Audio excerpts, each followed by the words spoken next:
दोस्तों, नेटफ्लिक्स पर एक ऐसी वेब सीरीज आई है जो आपको अपनी सीट से हिला देगी। भाई तस्करी द स्मगलर्स वेब, ये नाम सुनते ही पता चल जाता है कि कुछ तो धमाकेदार होने वाला है। और जब डायरेक्टर का नाम नीरज पांडे हो तो भाई समझ जाइए कि ये कोई ऑर्डिनरी सीरीज नहीं है। नीरज पांडे का नाम सुनते ही वेंसडे और स्पेशल ऑप्स जैसी मास्टरपीसेस याद आ जाती हैं। ये आदमी जानता है कि ऑडियंस को कैसे अपनी जगह पर बिठा कर रखना है, और इस बार भी इन्होंने कमाल कर दिया है। 7 एपिसोड्स की ये सीरीज, जहां हर एपिसोड 35 से 50 मिनट्स का है, आपको एक सेकंड भी बोर नहीं होने देगी। अब बात करते हैं प्लॉट की। ये स्टोरी है ऑनेस्ट कस्टम्स ऑफिसर्स की, जो एयरपोर्ट पर स्मगलिंग सिंडिकेट के खिलाफ लड़ रहे हैं।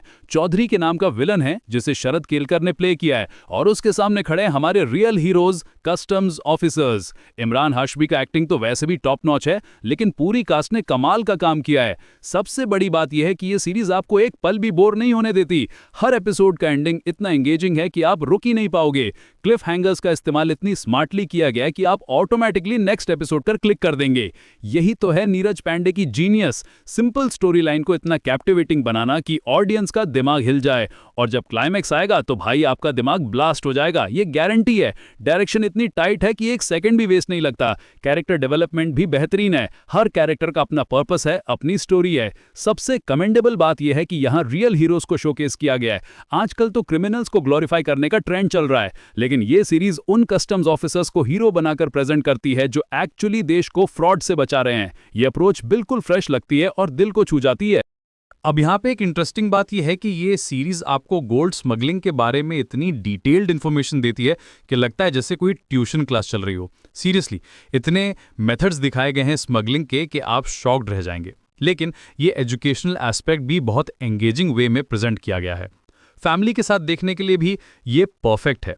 कोई वल्गर सीन्स नहीं है, कोई अननेसेसरी सॉन्ग्स नहीं है, बस प्योर स्टोरी टेलिंग है। हाँ, माइनर कसवर्ड्स हैं, लेकिन वो भी कॉन्टेक्स्ट के हिसाब से नेचुरल लगते हैं। एक्टिंग की बात करें तो इमरान हाशमी ने तो एक्सपेक्टेड परफॉर्मेंस दी ही है, लेकिन सपोर्टिंग कास्ट भी कमाल की है। हाँ, शरद केलकर को थोड़ा ज्यादा स्क्रीन टाइम मिल सकता था, लेकिन जितना मिला है उसमें भी उन्होंने इम्पैक्ट क्रिएट किया है।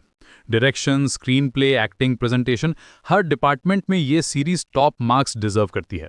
नीरज पांडे ने प्रूव कर दिया है कि एंगेजिंग सीरीज कैसे बनाई जाती है। ये बिल्कुल फ्रेश टॉपिक लगता है जो बहुत दिनों से नहीं देखा था। तो दोस्तों, मेरी तरफ से इस सीरीज को 4 आउट ऑफ 5 स्टार्स मिलते हैं। ये एंगेजिंग है, नया प्रेजेंटेशन है, एक्टर्स ने कमाल काम किया है, और कोई टाइम वेस्ट नहीं है। Nothing over dramatic, everything perfectly balanced. अगर आप कुछ क्वालिटी कंटेंट देखना चाहते हैं, कुछ ऐसा जो आपको एजुकेट भी करे और एंटरटेन भी करे, तो भाई तस्करी द स्मगलर्स वेब डेफिनेटली देखिए। नेटफ्लिक्स पर अवेलेबल है, और ट्रस्ट मी, एक बार शुरू करेंगे तो पूरी सीरीज एक ही बैठक में खत्म कर देंगे। यह है नीरज पांडे की मैजिक, और ये मैजिक आपको भी फील होगी।